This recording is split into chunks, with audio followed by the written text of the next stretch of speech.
As Bob said, my name is Kevin Rubio. I'm a Senior Technical Advisor in IREX's Democracy, Governance, and Media Division. And I'd like to welcome you to IREX and to the public discussion of Ebola in Liberia, the challenges of preserving peace in a public crisis.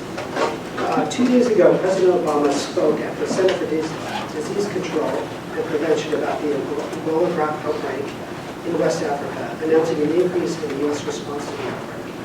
As the outbreak worsens and widens, worries of civil unrest increase. Liberia is a country with a tenuous hold of peace and prosperity. Infrastructure and material constraints in Liberia are apparent in this crisis, with health facilities lacking enough space for the sick and a lack of health workers. There are also significant governance challenges in the Ebola crisis. And today, that's what we hope to delve into deeper, looking at the challenges and the distrust, frustration, and lack of information that exists in Liberian society. I'm excited to be sitting here with a panel of experts working across practice areas in Liberia, and I'll go ahead and let each one introduce themselves and what they've been doing in Liberia.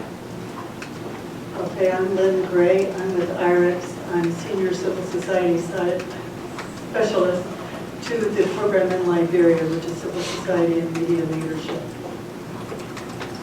And I'm Maureen Sia. I'm the Senior Media Specialist for the Civil Society and Media Leadership Program.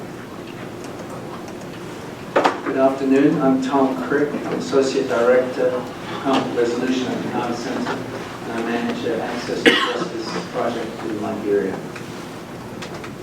Good afternoon. My name is Matt Colbert. I'm Senior Program Manager for IFAS, and I've program in Liberia since 2009. My name is Brett Sedgwick. I'm a Technical Specialist for Global Communities, managing the Ebola response from DC. Go ahead and hold on to the mic, Brett, because I'm going to ask you a question first. So let's start off looking at the current state of the healthcare sector in Liberia. Brett, can you tell us about the Liberia healthcare systems and structures challenges in dealing with the outbreak?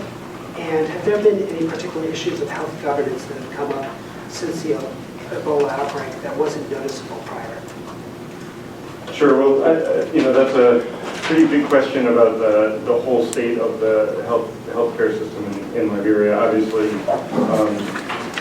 it was hobbled by the crisis.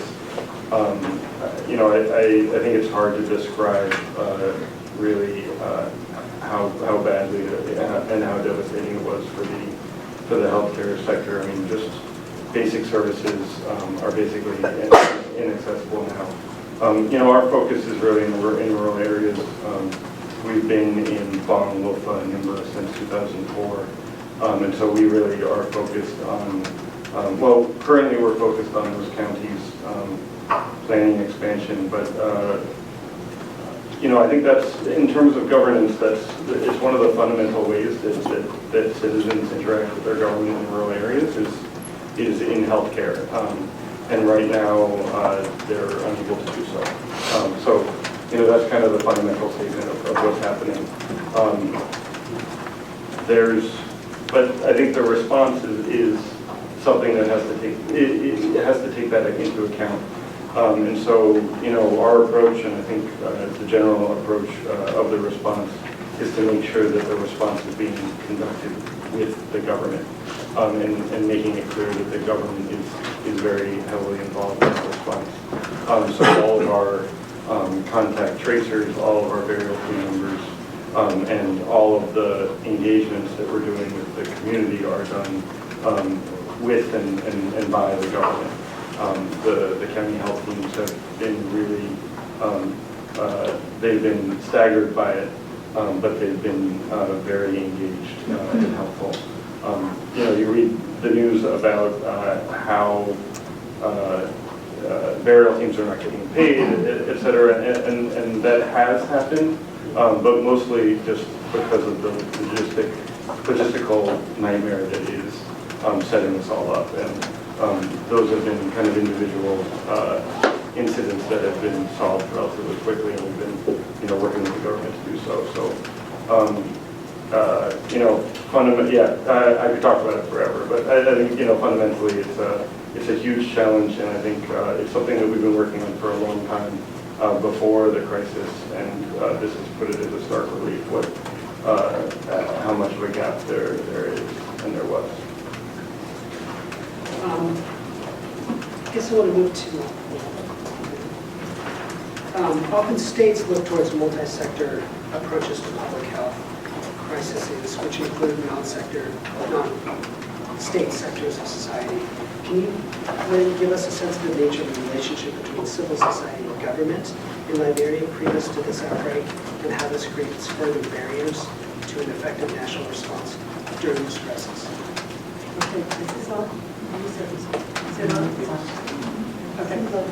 All right. I think it's important to understand first that throughout Liberia's history, there was very little interaction between the government and the government. We're talking about haves and have-nots. If you go back to the beginning of the situation when the settlers first came to Liberia for the next century, you had a situation where you had the counties along the coast, and then everything that was in the interior from there were the provinces rather than the counties. And those who lived in the counties were Liberians, and those who lived up above were indigenous people, not really consulted or talked with much. So almost no services, schools, clinics, etc., going right up into the 1940s. A lot of the schools and clinics that were there were put there by foreign missionaries. Then you have had this certainly a big issue of corruption in the government. The civil society is much more aware of it now than they have been in the past, although it's been a factor of government since, I won't try to figure out how long. Not even more. There you go. So what's changed now is that people talk more about corruption because the current president has really highlighted it, tried to take it on in her speeches. And what the result of that has been is that everybody's looking for it more now, and so everyone's saying that her government is the most corrupt ever. Whether it is or whether that's just a result of people looking at it is hard for me to say. But basically there's been various levels of oppression of the governing to the governed all the way through, certainly going back to Tubman in the 1940s, Tolbert, Doe, Taylor, and now in the Sirleaf administration, once again she's trying to open, allow freedom of the press, allow more transparency. When people under her don't catch on fast, though, she's not very proactive in saying, no, this is the kind of government we want to be. So you have her saying one thing, but her government doing another. So just in a quick history, then I would say there's no trust of the people for the government. If you look at the relationship from person to person, I think it gets even worse. First of all, since the war, Liberians have had very little exposure to the outside. The level of illiteracy is extremely high. I don't trust any of the numbers, but it's definitely more than half of the population. The figures go into the 80s.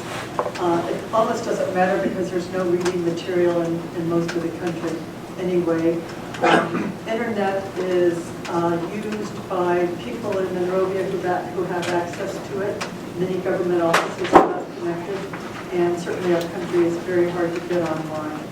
So you have a population that was cut off for 14 years of atrocities and war, and now has been cut off just by other situations since the war.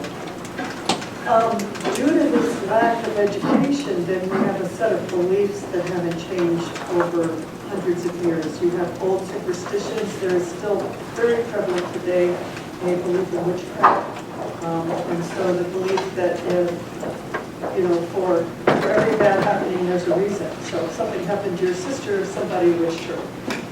There's that kind of cause and effect. There's a heavy reliance on traditional healing over modern medicine, and I've seen a lot of modern families have a lot of fights over that issue when someone becomes sick. Heavy reliance on prayer. And then there's also the phenomenon of heart men. These are people, maybe not a large number in society, but who believe that they can acquire certain qualities by eating the heart or organs of another person. It may be believed by few, but the repercussion hits everyone when a body is discovered with a heart cut out, then everyone worries and has that mistrust of one another. And then the war, of course, broke down any trust that already existed between the people, not just by tribal affiliations, although that was a heavy part of it, but also just mistrust of one another as you're trying to save your family and yourself, and as atrocities are being committed around you. So in summary of that part then, there's very little trust between citizens also.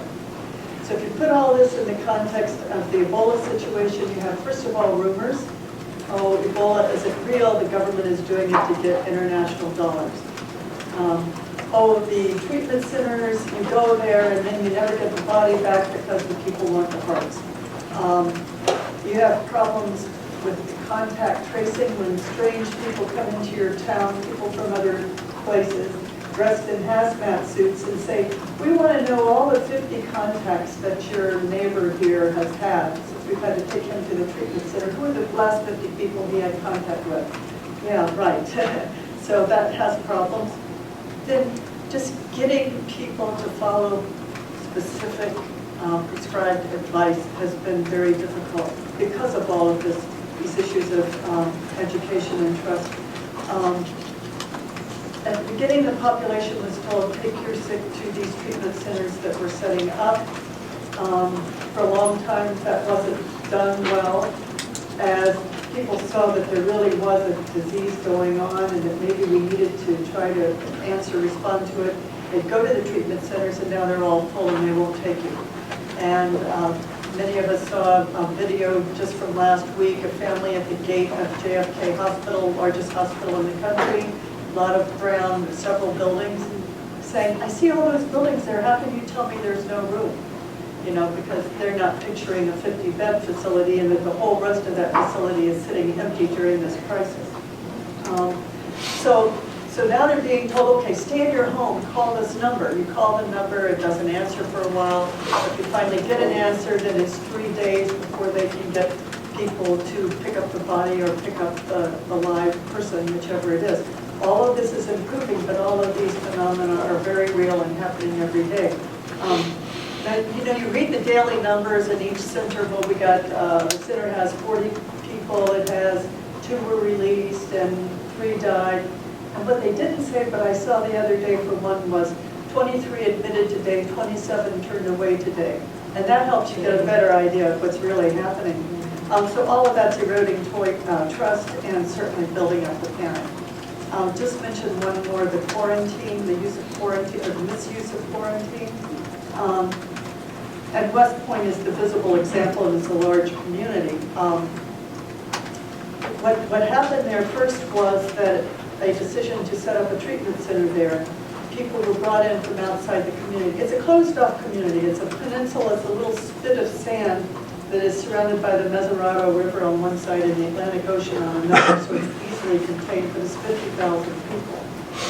So they saw strangers being brought in for the treatment center. You know, we're hearing about Ebola, now you're bringing in sick people. So they attacked the center in their anger. They stole mattresses and sheets, which of course wasn't good for them. Excuse me. So then the president said, okay, well, we're going to have to quarantine this community. It was done overnight. The barbed wire was put up overnight. When you woke up in the morning, there was Coast Guard in the water and the Army defending the barbed wire line. And as most of you have read, unfortunately, a 15-year-old child was killed. At least one shot was fired. We had a master trainer from our program was inside that barbed wire area, and he had his computer and his modem, his internet modem, USB modem. And so we were hearing from him daily. His wife was pregnant and due to deliver any day. And so we were just really, you know, waiting out. Is this going to get lifted, or where is she going to go when she needs to deliver her child? The quarantine was lifted after 10 days. The baby was born and was healthy. But the people inside the quarantine area started saying, okay, so they've determined we don't have Ebola in here after all. And so that once again just made the situation worse. Government advice such as stay home, don't go out on the streets is not helpful when a large percentage of your population is depending on informal trade on the streets. So what are we supposed to do? So what we have as a result of all of this then, is I think we have 4 phenomena going on during the Ebola crisis. First, we have distrust and fear, and which is now certainly to the level of panic. And that's working against attempts to control the disease. And it does increase exponentially because each of us has 30 or 50 contacts that have to be found when one of us is sick, and then each of those has their 30 or 50. And the difficulty in tracing them, given what I've explained, it's almost a hopeless task. Okay, that's number 1. Number 2 then is the government response. The lack of response or the slowness of response is certainly breaking down trust more, raising levels of tension. Demonstrations take place sometimes when bodies aren't removed, etc. It's their way of getting the government's attention.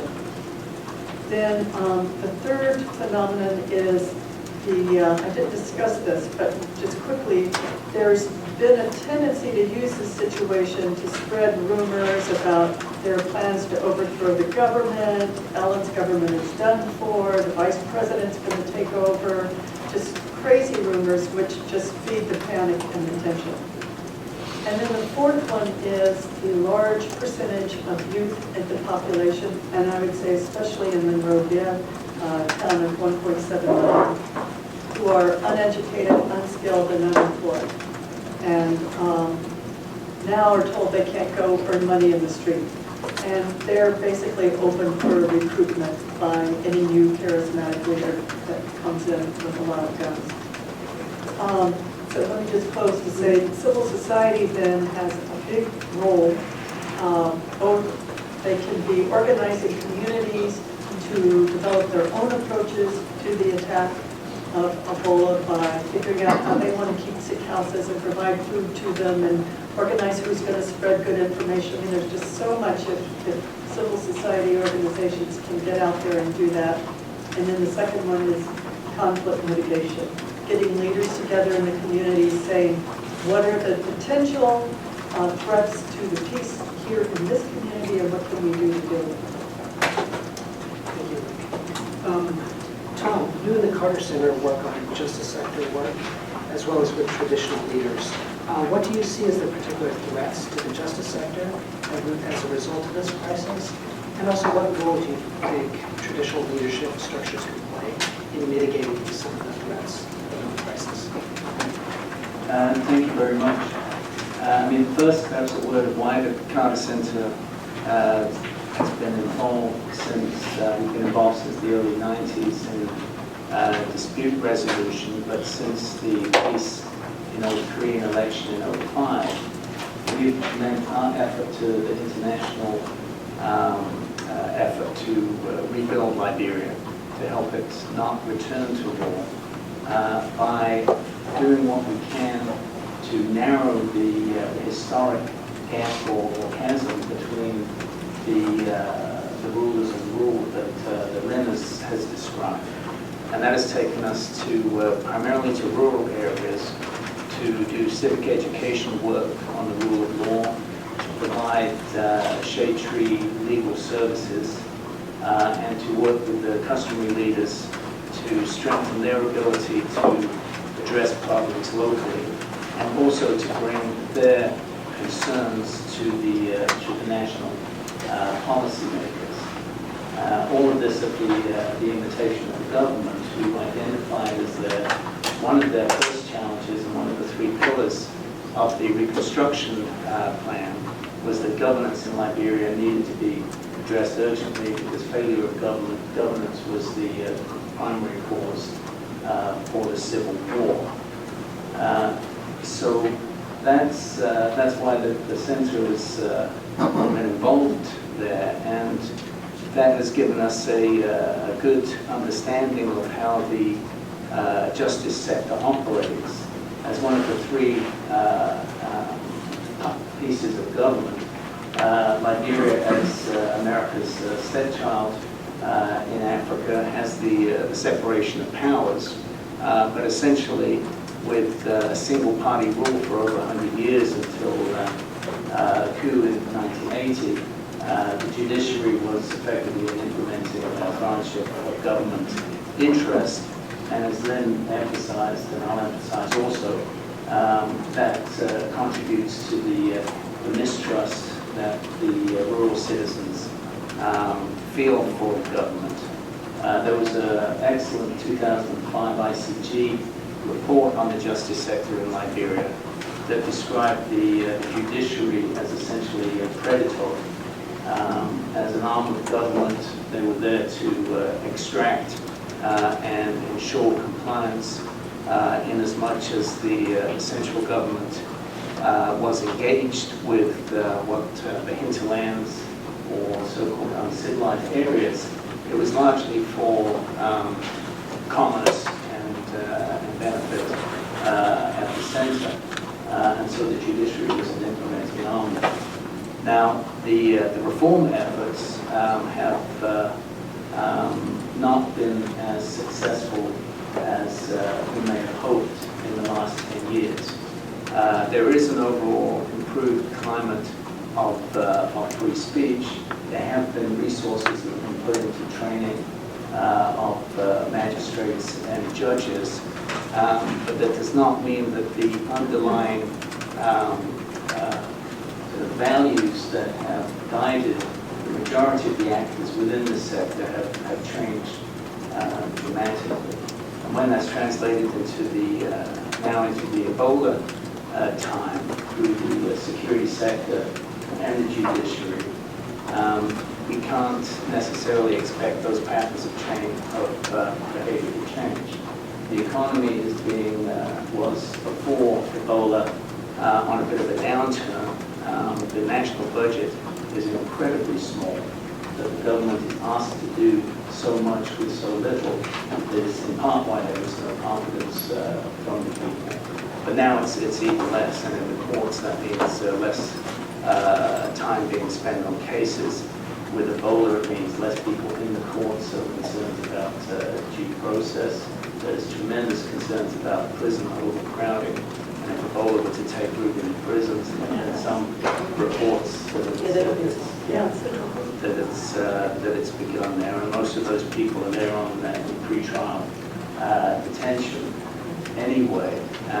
Concerns that the police are still having to feed their families. There's a differential that a U.S. diplomat shared with me. He said, I'm new here, so I'll ask these awful questions. He said,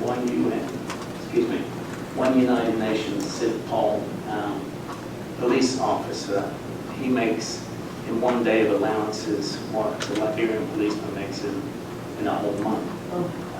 So when we talk about confidence in the security sector, we're also hearing about reports of people getting out of West Point, just pay a little to a policeman and then you can come out, get some food, and go back in. So I think we can't expect those systems to operate optimally in any way. What we can strive for, perhaps, is a national consensus that destabilization and the loss of political order would be catastrophic. And I think that needs to be part of the messaging, and I think people will understand that. Notwithstanding, there will be major constitutional challenges, and there is a state of emergency, and there's the right of people to challenge the state of emergency and not simply tolerate whatever the government chooses to bring.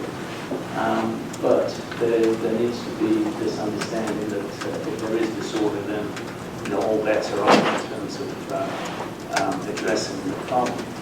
The question about the role of the chiefs.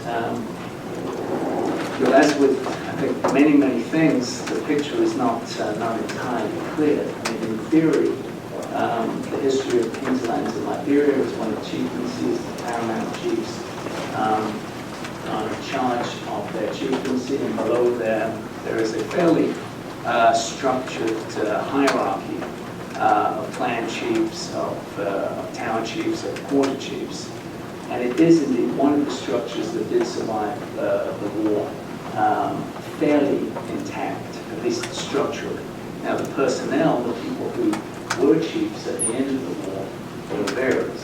Some of the chiefs in the different cultures are by lineage, some of them are by popular acclaim, some of them happen to be the strongest guy who can protect the village. And there's also the sort of the government patronage network. So there's a very wide mix of legitimacy that the individuals have. But as an office and as a system that is able to understand and interpret the beliefs of, I would say, the large majority of Liberians, it's a critical entity in this struggle. We've heard about the issues of cause of Ebola and witchcraft and customary practices and addressing bodies before funerals.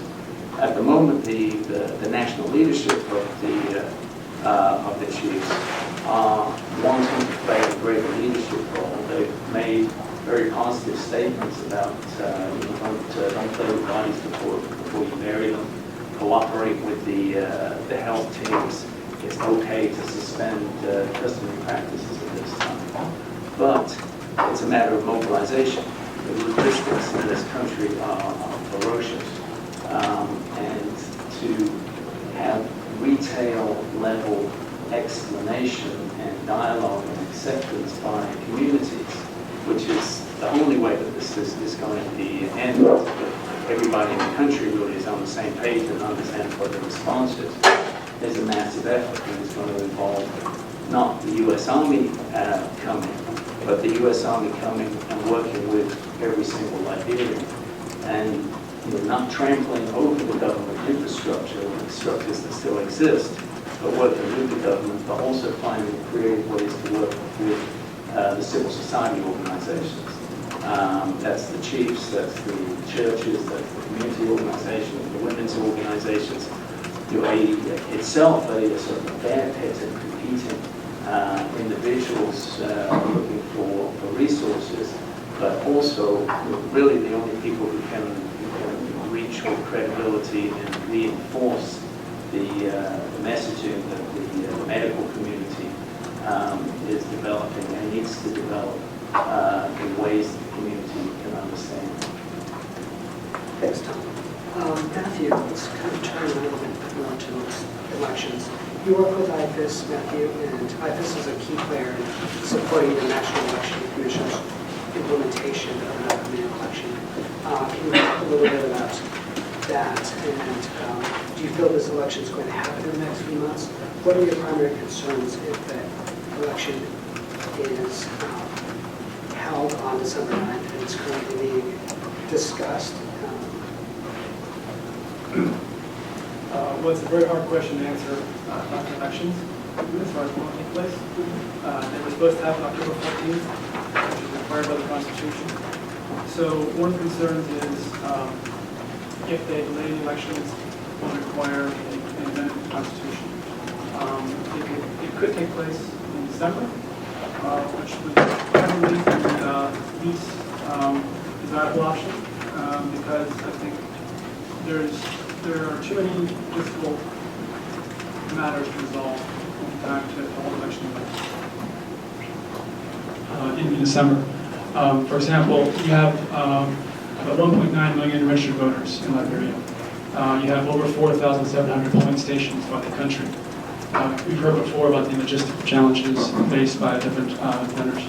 So to distribute all the commodities, all the ballot papers, 2.6 million ballot papers to be distributed by the country. To procure the items and distribute the items to the different polling stations by December, I think is virtually impossible to do effectively. The NEC has started to procure items, or they've begun to put in place procurement procedures back in June and July of this year, but they didn't actually procure the items. For example, the ballot papers could not be produced until they had a final list of candidates. There are 140 candidates right now that they expect to run for office in the next election. So they have to finalize that list of candidates, and then the candidates have to have 2 months to campaign. That's also part of the electoral calendar. So if you take December 9th as the day that was mentioned earlier on as a possible election date, and if you work backwards from that, figure in the 2 months of campaigning, and there's a 2-week window between the campaign period ending and the election day. That puts us at September 30th. That starts the campaign period, which I think is unlikely to happen. Given the limits on movement of people, the concerns, the current fears of mass congregations, I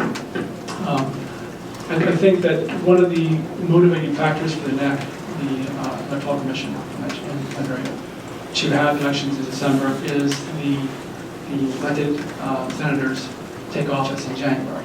So they were trying to keep, even though they would, if you miss the October election date, they could still have elections in December and keep the installation date in January.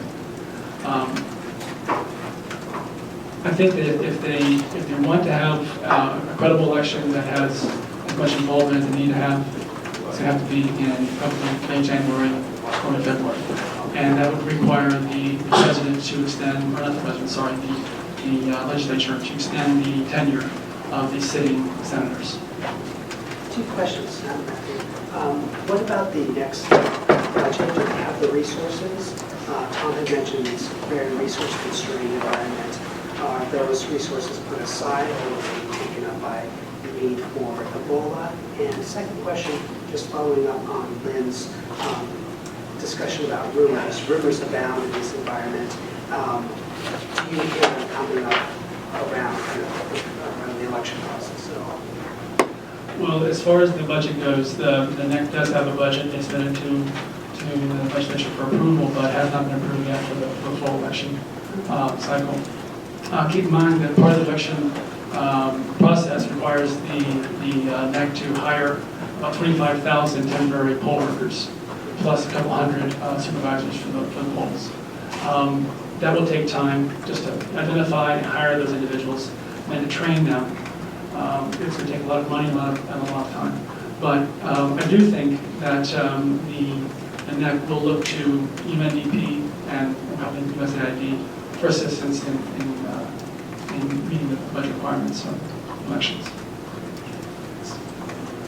As far as rumors go, I should ignore that part. Rumors go, I think right now people are so consumed with Ebola that the elections are not really front and foremost in their minds about rumors. I think they're, right now I don't hear anything about that.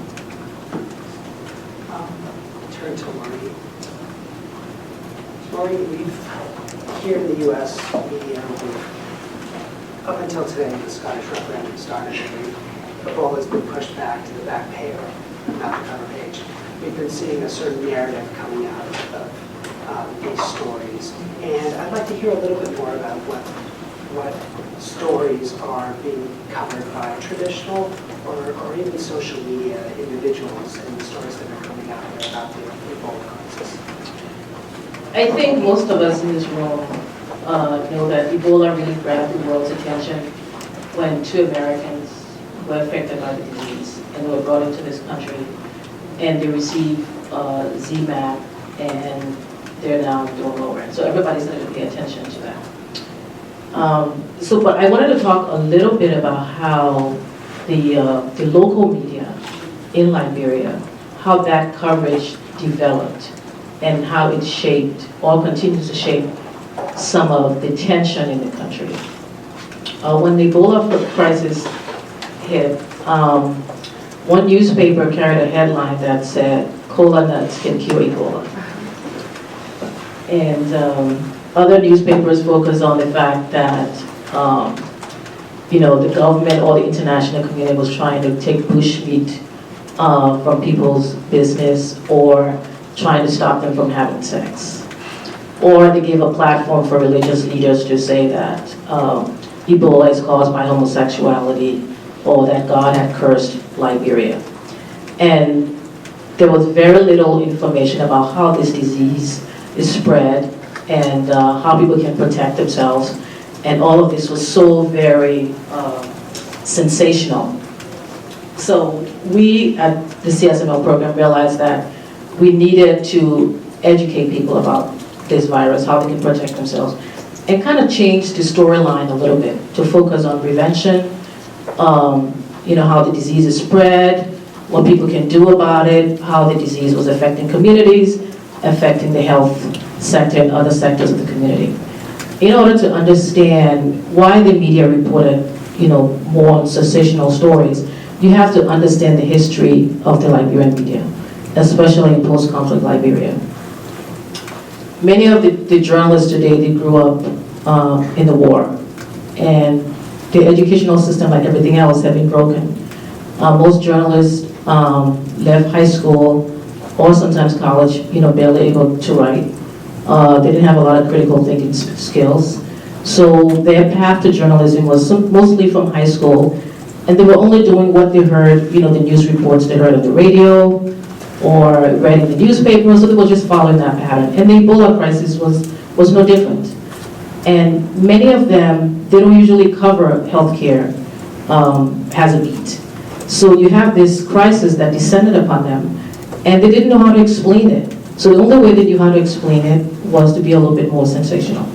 And that caused a lot of problems. And I think that's why the disease took the turn that it did in the beginning.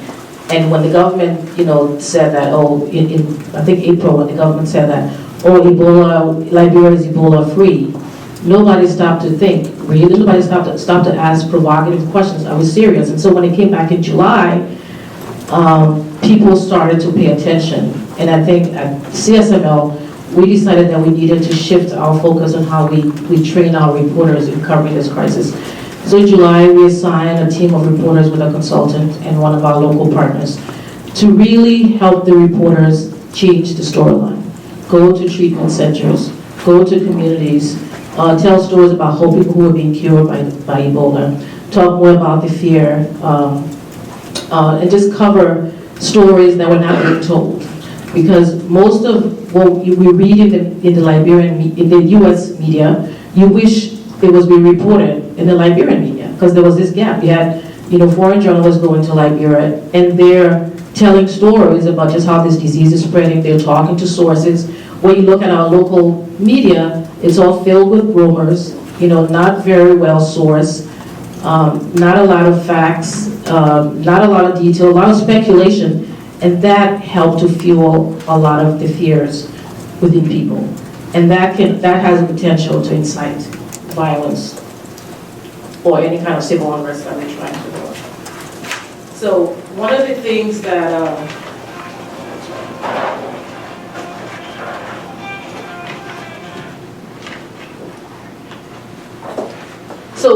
one of the things we also did was we started to create messages with our local partners to help educate people about disease and tell people about how it spread. Because you see, before CSML, we had community radio stations. They were most of the things they aired were like music, announcements, requests.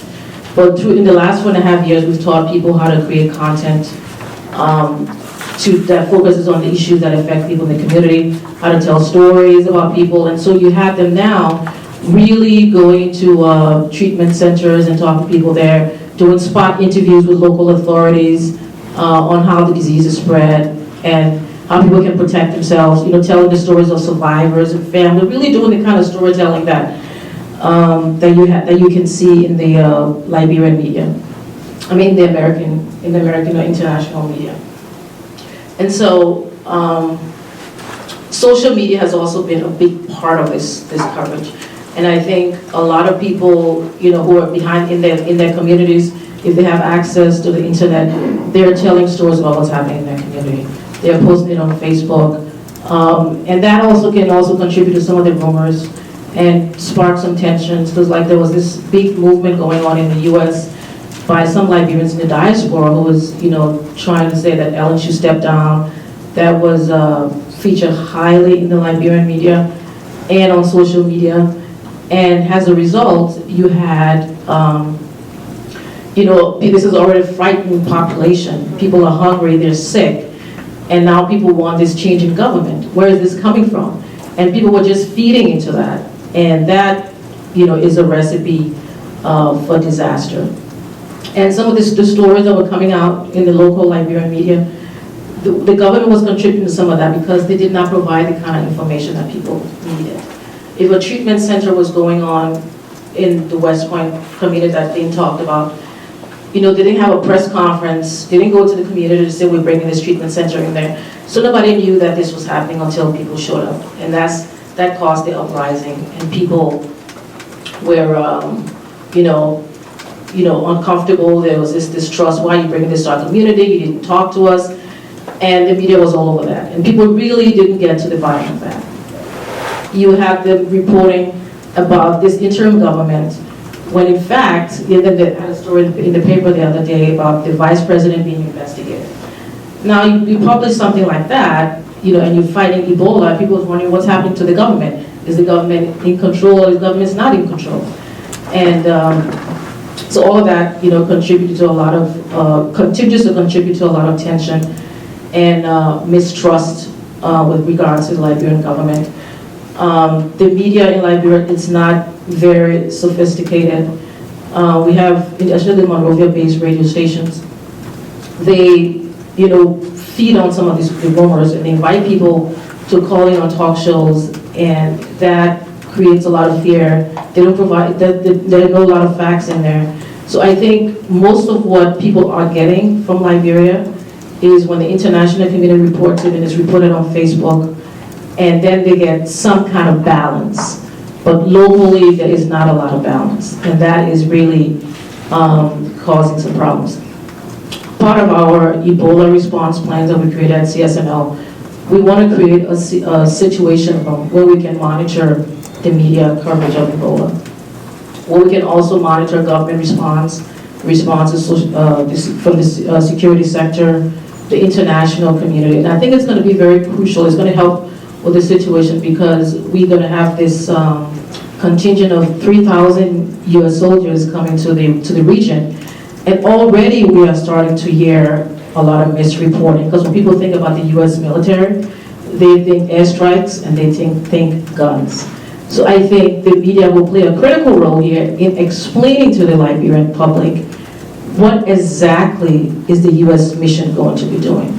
U.S. military, there are doctors in the U.S. military, they can respond to this crisis. They're not all soldiers coming with guns, because right now, that is the prevailing storyline in Liberia right now. And I've read a couple of stories from the local papers, and they're all talking about why does the U.S. have to bring guns here? But they're not explaining that the U.S. is also bringing these home kits that people can use, that what is teaching them how to prevent the virus, how to protect themselves, that might include some chlorine, or whatever the content. All of that has to be explained. And I think CSM role will be very critical here, because we need to help our journalists understand what the U.S. role is going to be, and also understand what the humanitarian response is going to be, because it's not only the U.S. that is responding, you have other international NGOs that are responding, you have the UN on the ground, and we need to give our reporters the same kind of access that international journalists will have, so that they too can bring that to the people, because people will be listening to the radio station. If I live in Lofa County and I don't have the internet to see what CNN is reporting, or to see hear what VOA is saying, I'll be relying on my local station. So if the U.S. military are working in Lofa, doing something in Lofa, they will have to depend on that community radio station in Lofa to inform the public. Thank you, Marie. I want to open up one last question to each of the panelists, and dovetailing on a little bit of what Maureen said. As we've seen, there's a lot of challenges in this environment, but I've heard from some of the speakers in their discussions that there are some untapped institutions and resources that are there. As we see, as you were saying, Maureen, the U.S. military is moving in, increasingly other international actors are moving in. I'd like to hear kind of just a bit from each of you, what you think, what recommendations you could provide the international actors as they're moving in. respective to each of your kind of practice areas, so civil society media. With regards to the media, one thing I would push for is that the Liberian journalists have access to what's happening, to what the U.S. team is doing, because not everyone is going to read the New York Times or watch CNN. So anything that can be done to make sure that the Liberian media is involved in this, that they're informing the local people and explaining what exactly the U.S. is doing will help calm the fears of people.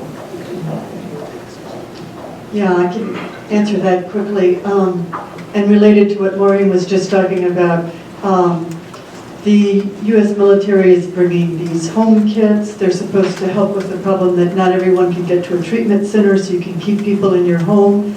I think that there will be a need for civil society workers, educated people, to go out and make sure that community people do understand how to use them properly.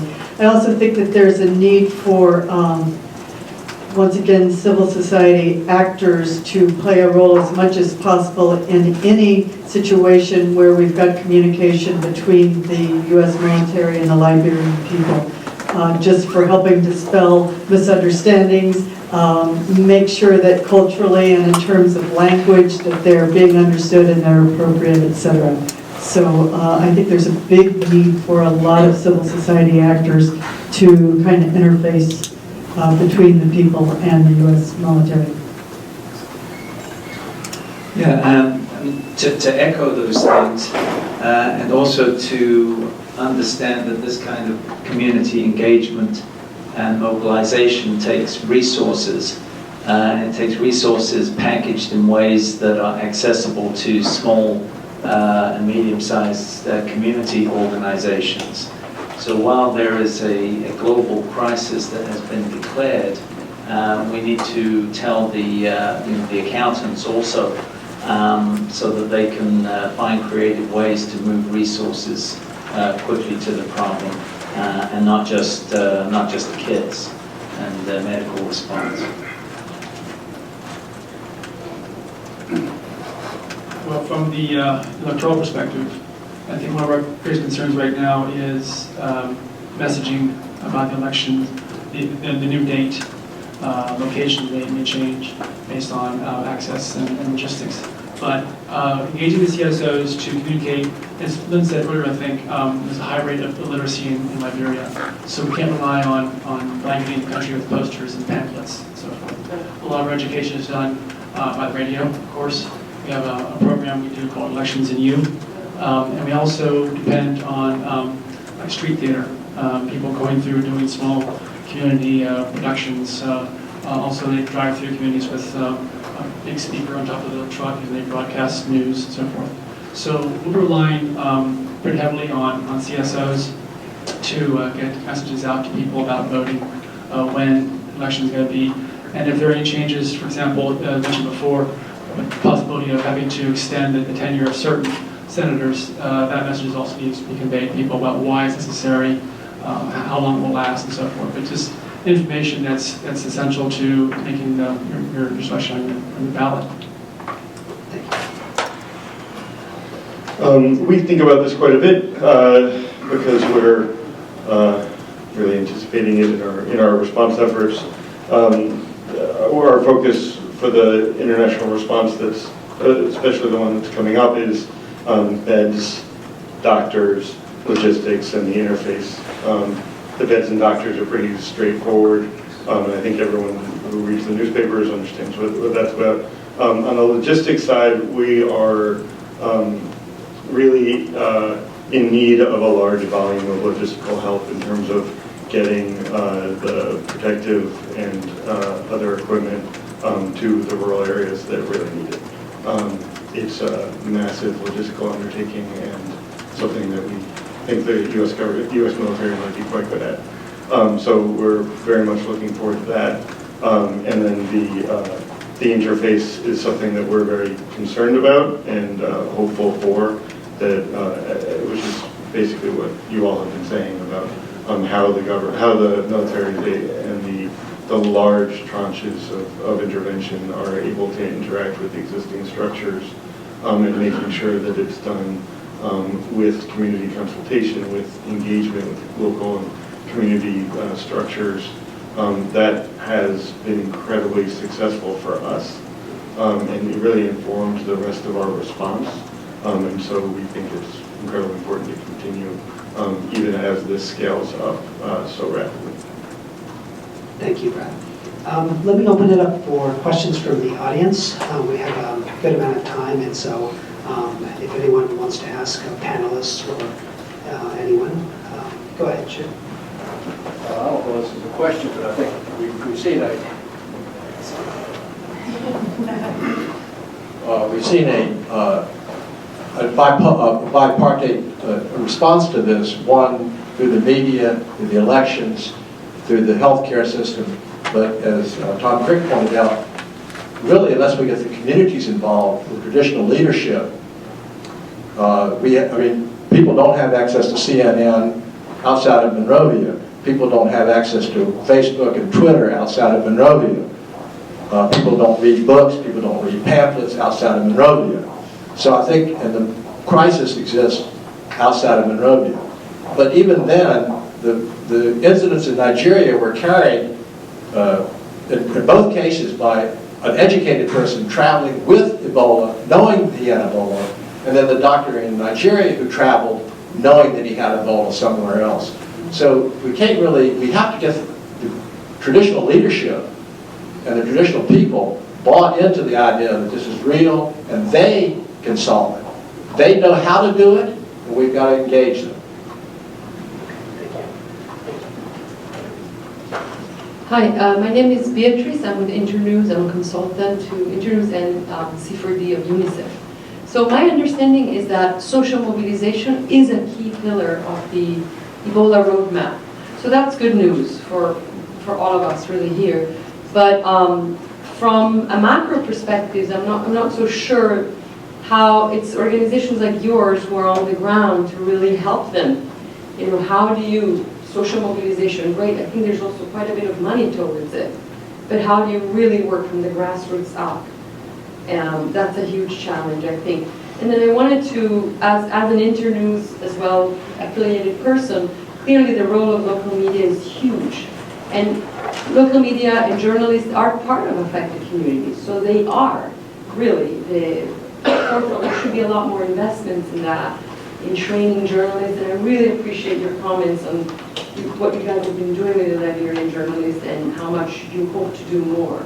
So I can quickly respond to I think I could quickly respond to your first point and to Jim's point as well. And it's something that we've been working on really hard.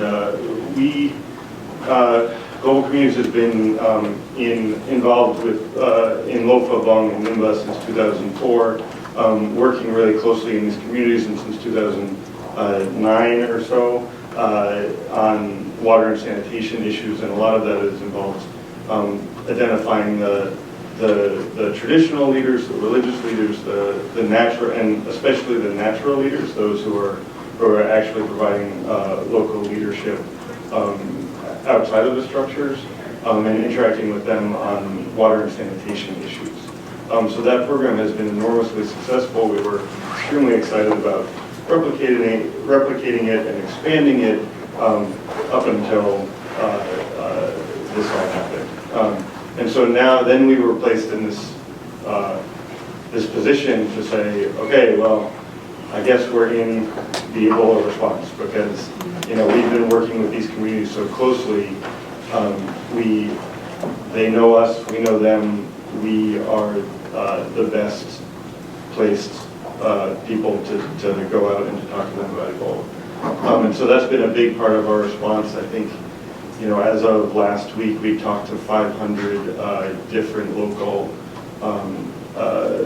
natural, religious, and traditional leaders in Lofa alone, I believe. It's been a huge effort. A lot of that involves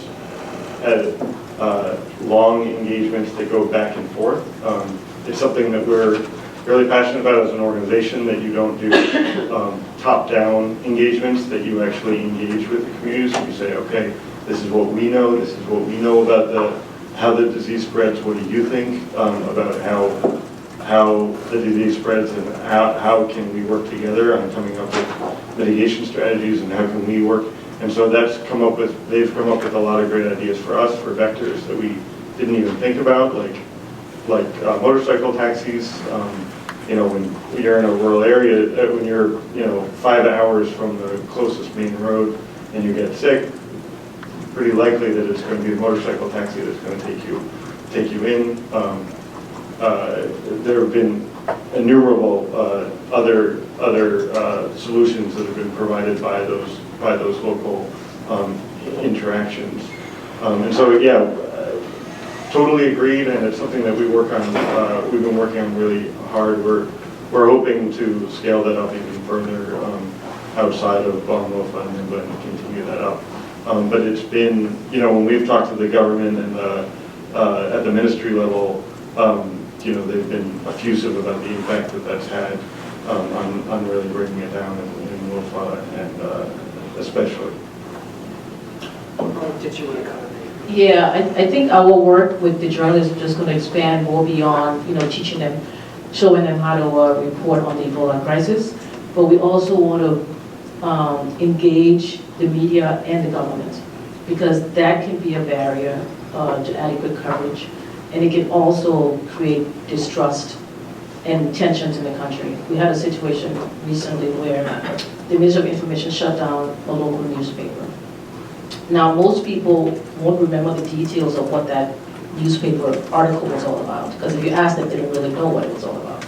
But they would remember the armed security, standing outside that media outlet's office.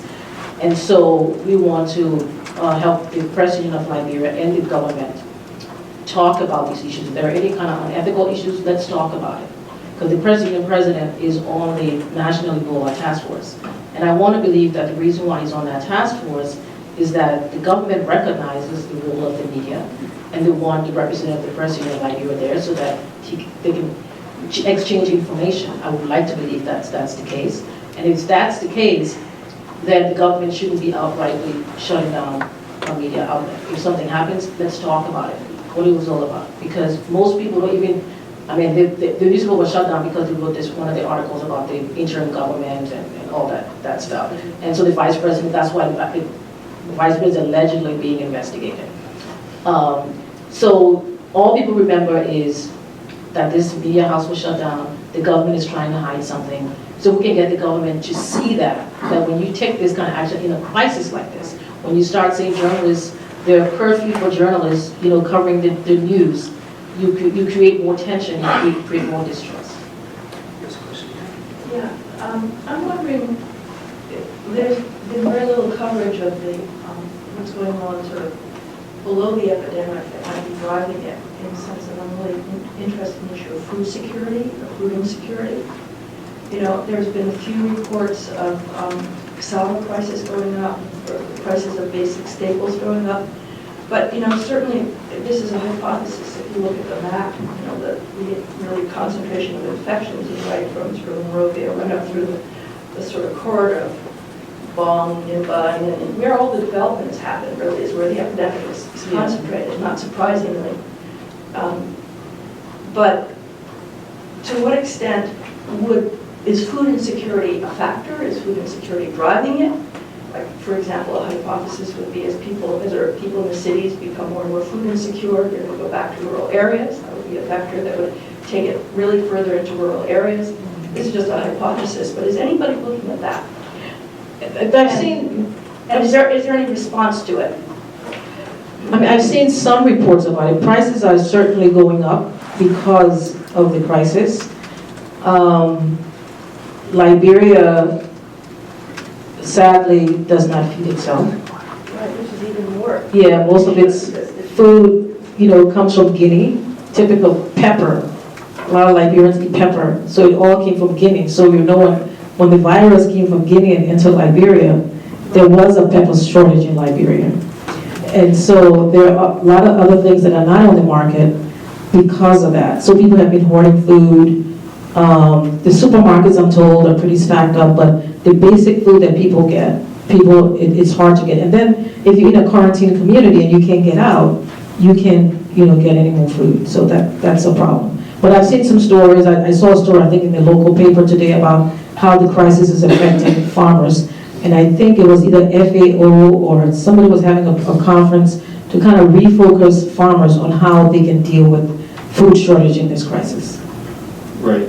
And I think it's a major concern of those in the response. I'm not sure that it's the direction that you're talking about. I think it could equally be the other way around, that the response is significantly impacting the food security situation there. With transport is incredibly difficult. So getting food, or markets, markets in general, like these are the trunk roads where all the markets are, and in Guinea, where this all came out, is one of the largest markets in West Africa. So I think it's very interlinked with trade, and the volume of trade that goes on in the Mana River region of the three countries is really substantial, and so I think that's really what let it spread. It's a good point about the people leaving Monrovia and the risk of that, and we've heard a lot of anecdotal information about that people are leaving Monrovia to go into the counties. Now, whether that's a food security issue or escaping or trying to escape the virus issue is unclear. But I think that's something that everyone's looking at. I don't know if it's a bad thing or a good thing in terms of how it spreads the virus or doesn't, but it's definitely something that seems to be happening from all the anecdotal evidence that we've seen, and it's concerning. And I just wanted to add that food insecurity is certainly going to feed into what I was talking about, panic and fear and tension and possibility of unrest. And so it's definitely something to look at. I mean, I don't know anything about right now today as to what extent have prices gone up or if this or that become less available, but I do know what problems can occur if that really continues. I too am interested in the food security issue because we, with USAID project, have built 2 food factories using cassava and adding soy protein to them. And so our factories have been able to continue, but I'm curious if you're seeing any leadership on food insecurity within the government or groups that are really doing a good job right now. To be honest, I've been so focused on the response. It is a hat that we wear, that we look at that, and I think the WFP has been pretty focused, and they've been working on a lot of volume. I don't know if, how much of the entire picture they're looking at. Exactly, where it is being affected and how that's being affected. I'm sure that at West Point, that was definitely something that they were looking at, making sure that food wasn't running out there. And I believe that in Lofa, they're starting to look at that. But I think that's part of the second pillar that Obama mentioned about the humanitarian disaster that everyone's starting to get their head around when you're focused on the Ebola response, but you're realizing the massive humanitarian problem that's tracking right along with that, whether it's food security or the instability or the sheer number of orphans that have been created in the last few months. There's a lot to do, and I think food security is a huge part of that. Just as a general point, a lot of this logistical and security work has been done fairly recently. Let's not forget that UNMIL had the world's largest peacekeeping force in place up until really 2008 or 9. And at the end of the war, they were feeding large parts of Liberia. The U.S. Army had a small but very significant presence as part of UNMIL. So there are people who know the logistics intimately. I know the Security Council is meeting on this. I don't know if it's on the agenda for UNMIL to add to its presence. It's been drawing down for the last several years. But it would seem to be logical that in the face of insecurity and the logistical challenges, that a remobilization of some of the resources that have been there very recently and some of the experienced people would be something to consider. My name is Gerald Cooper. I'm from an organization called Marylanders for Progress. I'm also a member of the William V.S. Tuckman University Foundation Board. And I'm here with Barbara Simmons, who is the Dean of International Education at the University in Maryland County, Liberia. Not all bad news is coming out of Liberia, should be coming out of Liberia, because the Southeast, particularly Maryland County, is Ebola free. And it's Ebola free because of the initiative that were taken by the Dean of the School of Health Sciences very early on in the crisis, where she got the students of the university educated enough to go out to their communities to educate them about the Ebola virus. Because of that, we believe that Maryland County, that's one of the key reasons for Maryland County to be Ebola-free today. The other issue that I wanted to bring to your attention is that using the universities and using the university students, or using the schools and using the students at the schools, is another way of spreading the news. And it's the fastest and most effective way of spreading the news. Because if you think about getting the news out in the traditional method, television, newspaper, media, it's quite difficult in a place where people don't have radios, they don't have televisions. Most of the community leaders cannot read or write. And the best way to take the message home to them is through the educational system. Thank you. Thank you. Next question.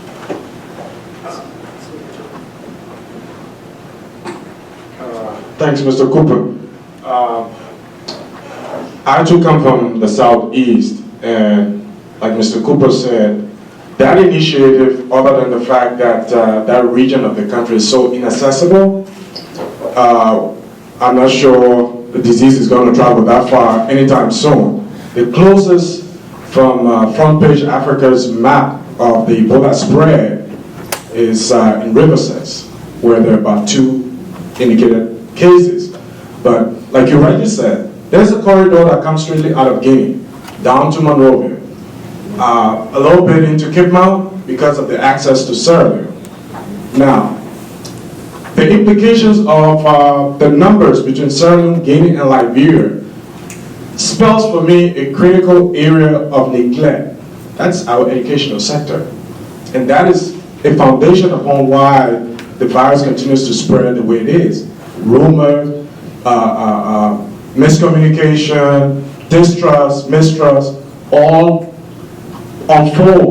has unfolded as a result of the poor educational system in the country. Okay, we've had massive failures in the papers at the university, over what, 18,000 failed in the successive years, about 36,000 students failed the school leaving exams. There is a problem. There is a problem. So if one is thinking about engaging the schools and students, you're talking about spreading this matter even more. I think the measure taken by government to halt schools in the country was by far one of the most effective positions taken throughout this crisis, because they come from communities that are affected, and they could spread it with all of the poor education, civic education. They could spread it even further, and that would have blown the situation out of proportion. But to conclude, I just want and I'm happy there's a user person here, there's a governance issue as a result of this crisis. Governance at all levels, civil society, international NGOs, government itself. And the question is, what are we learning from this process? How is it going to impact our mode of engagement at the international level, at the local level, and at the government level? How is it going to change the way we do business? Because evidently, Liberia has been an exposure opportunity for what we lack in international development. We're more reactive and not preemptive. And so the mode has to change. IREX is now beginning to more forcefully engage the media. I mean, we need to have a conversation around what is being learned as a result of this crisis. You know, at the level of government, at the level of the international community, and local groups as well. There has to be a conversation around it because there's so much to gain as a consequence of this situation. I think the conversation is going on. I think the big challenge is now how do we develop plans that we can actually act on to make sure that, you know, what we're talking about becomes a reality. Because I think you're right, our educational system and it exposed everything that's bad about our educational system and our healthcare system. And we see that in the media because of the quality of journalism that's coming out of Liberia. And that is feeding into a lot of some of the stuff that's happening on the ground. And we need to change that. Hi, I'm Jenny from DRL State Department, and I just was wondering if any of the panelists have any thoughts about addressing the disproportionate amount of women in Liberia that have been affected. I think I've seen a number of reports saying that 75% are women who are being infected, and just some implications of how that's addressed through media tailoring and whatnot. I think you're right. That's a good statistic because most of the caregivers are women. We had a lot of female nurses, and so we lost a lot of them during the crisis. And the thing is, we have our program has a radio station called Liberia Women Democracy Radio, and what we do is we advance and promote women. So locally, we've been telling that story. And we've also brought in women voices on the issue to talk about how this is affecting women. I mean, I haven't seen much of that in the international media, but in the local media, LWDR has been the leading voice addressing that issue. And I think just before we left, I heard a really interesting interview that was really needed at that time in the crisis. And it was a female representative in the legislature called Miriam Fofana. She's Muslim. She's from Lofa County, where the virus originated. And so when you had imams around the country telling people that Muslims were not going to change their traditions, which is washing of the bodies, she got on air to speak as a woman, as a Muslim, telling people that we cannot continue with those traditional practices because this virus is here, it's real, we've wiped out communities in Lofa County, and we need to find ways to address it. Because I believe the preparing of the bodies in the Muslim culture is done by women. Yeah. Right, and so she was standing up and saying, we do have to change this custom. But, I mean, I think it's something that we pay a lot of attention to as well in our engagements to make sure that the communities understand that, you know, this has to be an engagement across the entire community and not just any kind of hierarchy. It's 70% women. It's disproportionately the elderly as well, who often are the ones that are providing care, and the young. So it's something that we engage on quite a bit in terms of targeting and addressing that fundamental problem. questions from the side rows?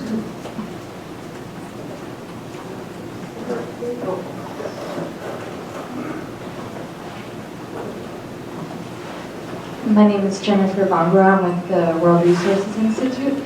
I'm curious, I haven't heard much mention from this panel about how Liberia's situation is different from Guinea and Sierra Leone. I think some things are obvious about the infrastructure, but I'm wondering if that's if weakened infrastructure is the only factor that has made Liberia's experience with Ebola so much worse, and what lessons are being learned from either the two other countries and other countries that are dealing with Ebola right now. I mean, I can try. I think from the get-go, and maybe I missed the news coverage out of Sierra Leone or Guinea, but I think when this virus first hit Liberia, you had people in the halls of the legislature saying that this is not true. The Ministry of Health wants to eat money. It was just like AIDS in Southern Africa or whatever. I think when you have a representative coming out and saying that, and you have religious people, because Liberia is a very religious society, blaming it on homosexuality, the main messengers in communities, when you have them basically telling the communities that this is not true, there's something that you did that is causing this, so the virus continued to spread. You have the imam saying, we're not going to change our practices, so you have a lot of, Muslim people washing dead bodies. You have people laying of the hands, praying for people, and people contracting the disease. I think that also happened in a village in Sierra Leone too. But I think that was some of the reasoning. And I think Liberia, they should have, in hindsight, they should have closed the borders because we knew where the source was coming from. I think there was a lot of lack of education about this disease and how it spread. The media certainly, contributed to some of that spread.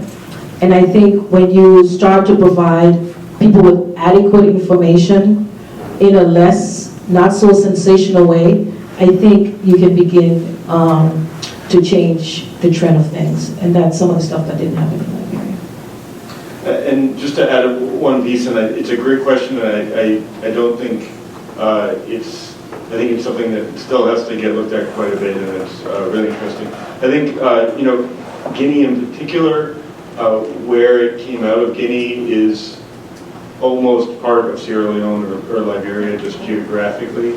It's so hard to get from that area to Conakry. All the transport is really going down south. So I think that's probably like the quick answer on the Guinea side, and I think generally there's a lot to learn on that question.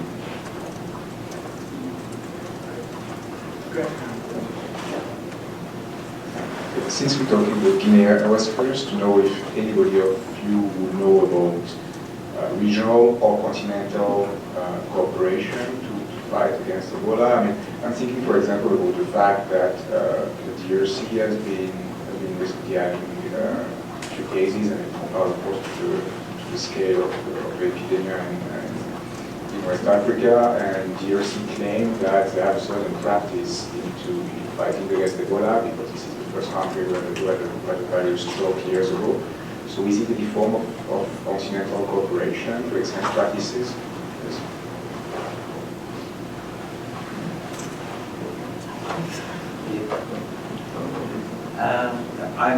I would presume so within the international organizations who are the leaders on defining the response, but I don't know that for a fact.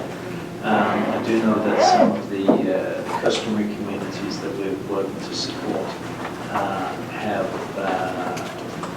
proposed that they work in the border region so they can work on both sides of the borders, communicating in common vernaculars and within their own communities. And so that possibility exists. I think we have time for one more question.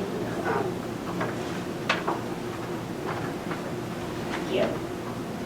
Hello, my name is Maria Tolchinsky. I'm a graduate student at SAIS. Something that hasn't been discussed much is the economic impacts of the crisis. recently there have been a few reports come out from the World Bank anticipating long-term negative economic impacts from the crisis. I was wondering from the panel if you had any ideas on what actions the government and the international community can take now to sort of mitigate these long-term impacts.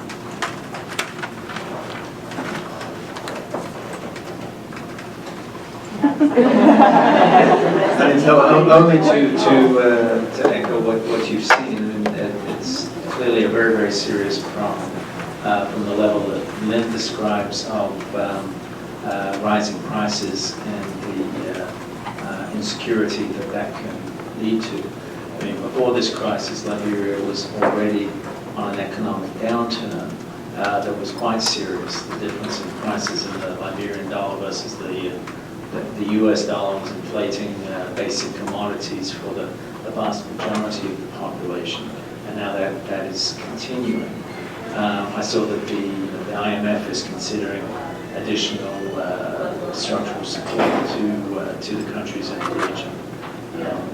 What form that takes and whether it can hold things together and whether it reaches the level of the price of rice and other things, I don't know, but people are looking at these. So is food still coming into the country? Years ago, when this embargo, food is actually still being loaded into landed in the country now. I've only As far heard as that we it was, know, yeah. the markets and the supermarkets, we understand, still have food.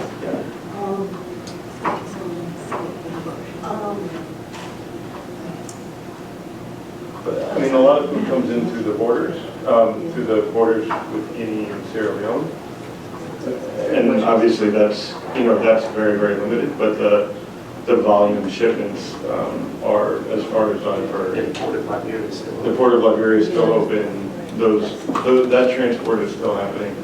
I think it gets more affected in these areas along the border where the borders are shut, and that was the way that farmers interacted with the market. That's a pretty huge problem there. And I think I've got my comment back. When you're talking about long-term economic impact on Liberia, there's a fundamental problem that is unfortunately only has a long-term solution, but it's fundamental to the problem, is the deplorable state of the education system there. I cannot make it sound bad enough, but you literally have university students who cannot read, and you say tested primary school students in all 15 counties about 3 years ago and found that 30% of second and third graders could not identify a three-letter word like COT. And that so much impacts all the other problems we're talking about, the lack of faith in Western science and medicine, the rumors, governance, the media, economic growth and startups, people having an idea of what they can do to earn a living and to generate money. It all goes back to education. And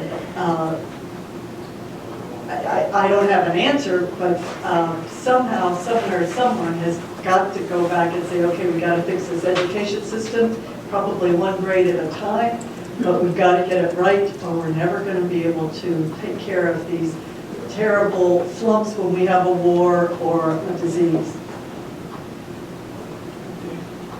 Okay. Well, I wanted to close the public discussion on the Ebola crisis in Liberia by thanking all the panelists and also the audience for a lively discussion. So thank you.